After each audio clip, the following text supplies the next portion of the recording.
பிதாவை நாங்கள் உமக்கு நன்றி செலுத்துகிறோம். நன்றாய் கவனிங்கள். ஓசியாவின் புத்தகம் 2ஆம் அதிகாரம் 14ஆம் வசனம். ஆயினும் இதோ நான் அவளுக்கு நயம் காட்டி அவளை வனாந்திரத்தில் அழைத்து கொண்டு போய் அவளோட பட்சமாய் நான் பேசி. வார்த்தையை நல்லா கவனித்துக் கொள்ளுங்க.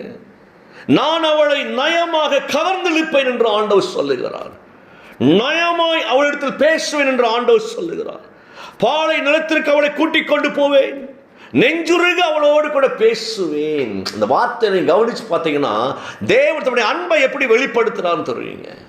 நெஞ்சுருக என் இருதயத்தின் ஆழத்திலிருந்து என் பிள்ளையோடு பேசுவேன், கனிவாய் என் பிள்ளையோடு கூட பேசுவேன், என் பிள்ளையிட்ட அன்பாய் நான் நடந்து கொள்வேன், நயமாய் அவர்களை இழுப்பு அப்படிங்கிற கவர்ந்து இழுப்பு.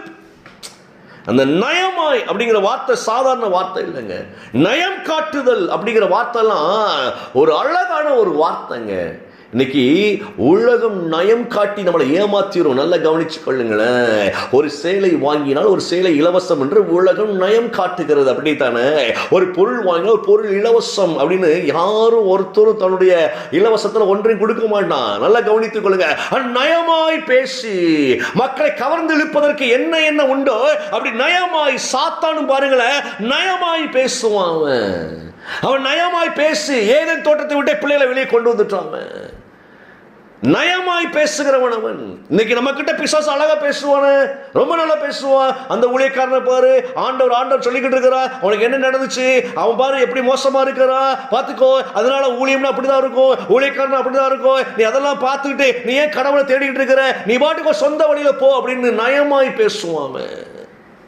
அது ஏமாற்றும் பிசாசு. பிசாசின் நயம் என்பது நம்மை பாதாளத்துக்கு நேராய் வழி நடத்தும். நல்ல கவனிங்க இந்த வார்த்தைகளை எல்லாம். ஆனால் தேவன் அப்படிப்பட்டவர் அல்ல. இந்த வார்த்தையை நல்லா கவனித்துட்டு வாங்க. ஆண்டவருடைய வார்த்தை ரொம்ப அழகாக சொல்லுகிறது. என்ன அப்படின்னா, அவர் ஏமாற்றக்கூடியவர் அல்ல, அவர் நயமாய் பேசி வனாந்தரத்தில் அவர்களை ஆசீர்வதிக்கிறவராய் இருக்கிறாராங்க.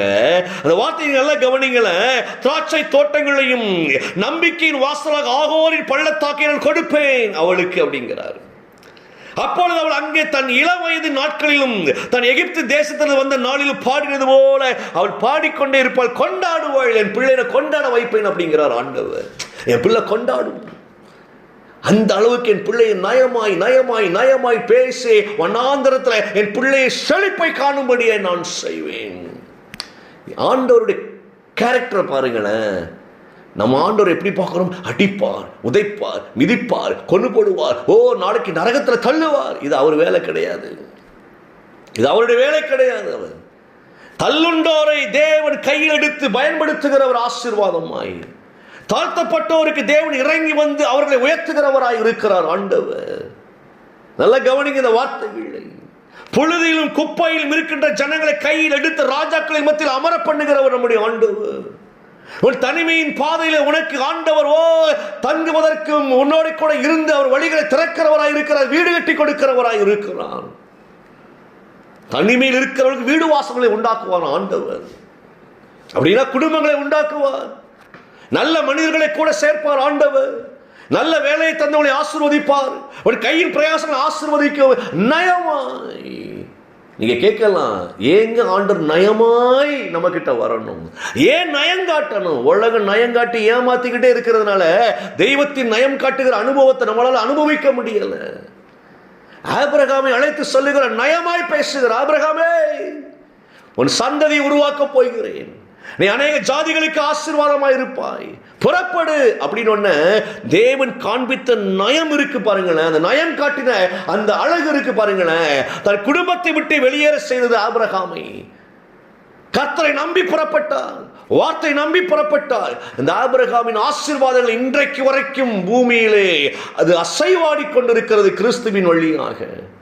இன்றைக்கு வரைக்கும் தேவ பிள்ளைகள் ஆபிரகாமின் ஆசீர்வாதங்களை அனுபவிக்க முடியாய் ஆண்டவர் கிருபை பாராட்டி கொண்டிருக்கிறார். அந்த வார்த்தையில கவனிச்சு பாருங்க. நயமாய் நயமாய் நயமாய். பயப்படாத பிள்ளையே, நயமாய் ஆண்டவர் பேசுறார் பாருங்களேன். நீ பயப்படாத, எதுக்கு பட்டு கவலைப்படுற? இதெல்லாம் ஒரு மேட்டரே கிடையாது, நான் உன் கூட இருக்கேன், நீ எழும்பி பிரகாசி. உலகம் சொல்லும், அப்படியே நயமாய் கவர்ந்து இழுத்து காணாம போயிடுவாங்க எல்லாரும்.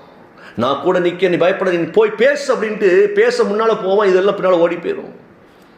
ஒரு கமிட்டி சேரும் பாருங்களேன், எல்லாரும் போவோம் எஜமானை சந்திக்கிறதுக்கு. அங்கே போனால் ஒரு ஆளை முன்னால் விட்டு எல்லாம் காணாமல் போயிடும். நயமாய் பேசி கூட வருகிறவர்கள் காலை வாரி விட்டுட்டு ஓடி போயிடுவாங்க. மனுஷனுடைய நயம் காட்டுதலுக்கு ஏமாந்துடக்கூடாது. உலகம் அப்படின்னு நம்ம நயமாய் நயமாய், அந்த வார்த்தை ரொம்ப பிடிச்சிருந்துச்சுங்க. தெய்வம் காட்டுகிற அந்த நயமான காரியங்களுக்கும் உலகம் காட்டுகிற வித்தியாசம் இருக்கிறது. தேவன் அழைத்து கொண்டு வனாந்தரத்தில் செழிப்பை காண்பிப்பாராம். ஆனா உலகம் நயமாய் பேசி வனாந்தரத்தில் கொண்டு நம்மளை விட்டு நம்ம செழிப்பனை காலியாக்கி விட்டுரும், வனாந்தரமாக்கிறோம். மனுஷனுடைய நயங்காட்டுதல் நம்மகிட்ட இருக்கிற ஆசீர்வாதங்களை காலி பண்ணி தெருவில் கொட்டுரும். ஆனா தெய்வமோ தெருவில் நிற்கிற நம்மை கோபுரத்தில் உயர்த்துகிறவராய் இருக்கிறார். வனாந்தரத்தில் அவர் ஆசீர்வாதங்களை, செழிப்பை, ஆறுகளை உண்டாக்குகிறவராய் இருக்கிறார். நீ கவலைப்படாதீங்க, கர்த்தர் உங்களோடு கூட இருக்கிறார்.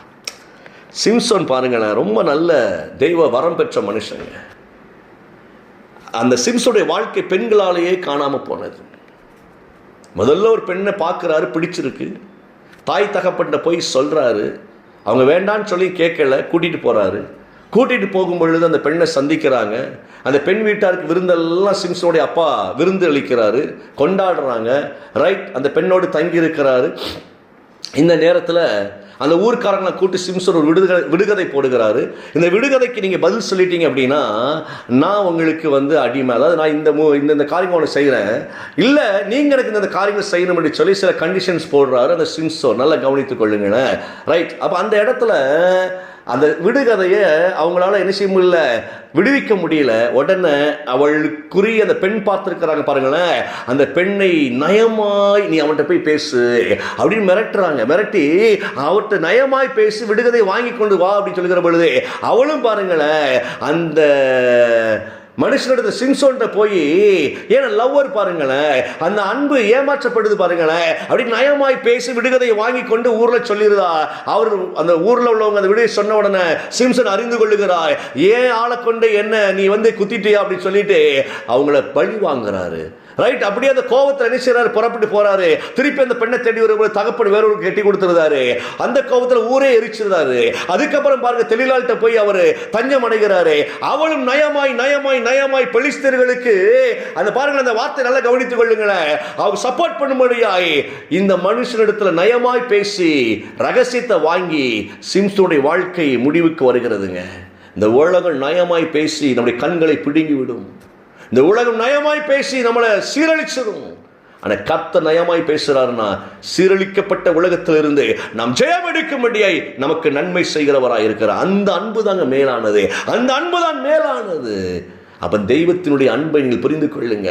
அவர் நயமாய் பேசினார் அப்படின்னா எவ்வளவு நல்லது பாருங்களேன். அதை உணரணும் நம்ம. என் ஆண்டவர் என் கூட என்னை சப்போர்ட் பண்ணுகிறவராய் இருக்கிறாங்க, நயம் காட்டுகிறவர், விளையாட்டு காட்டுகிறவர், என் கூட ஜாலி என்ஜாய் பண்ணுவதை கிருபை பாராட்டுகிறவர். ஒரு குழந்தைய நயம் காட்டி சோறு ஊட்டுவோம் அப்படிதானே, பாரு அங்க பாரு இங்க பாரு அப்படின்னு அப்படி விளையாட்டு காமித்து, அதே போல கர்த்தர் நமக்கு ஆசீர்வாதங்களை கொடுக்க நயம் காட்டி ஆசீர்வாதங்களை கொடுக்கிறவராய் இருக்கிறார். கலங்காதீங்க, கண்களை மூடுவோம். பிதாவை நாங்கள் நன்றி செலுத்துகிறோம் இயேசுவின் நாமத்தினால. இந்த காலை வேளைக்காய் ஸ்தோத்திரம் ஆண்டவரே. நயமாய் எங்களை ஆண்டவரே நீர் அழைத்து எங்களுக்கு அற்புதங்களை செய்கிறபடியினாலே, எங்களை கவர்ந்தெழுத்து அற்புதங்களை செய்கிறபடியினாலே உமக்கு நன்றி செலுத்துகிறோம். தொடர்ந்து பிள்ளைகளை ஆசீர்வதிப்பீராக. இயேசுவின் நாமத்தில் ஜெபிக்கிறோம் நல்ல பிதாவே. ஆமென், ஆமென்.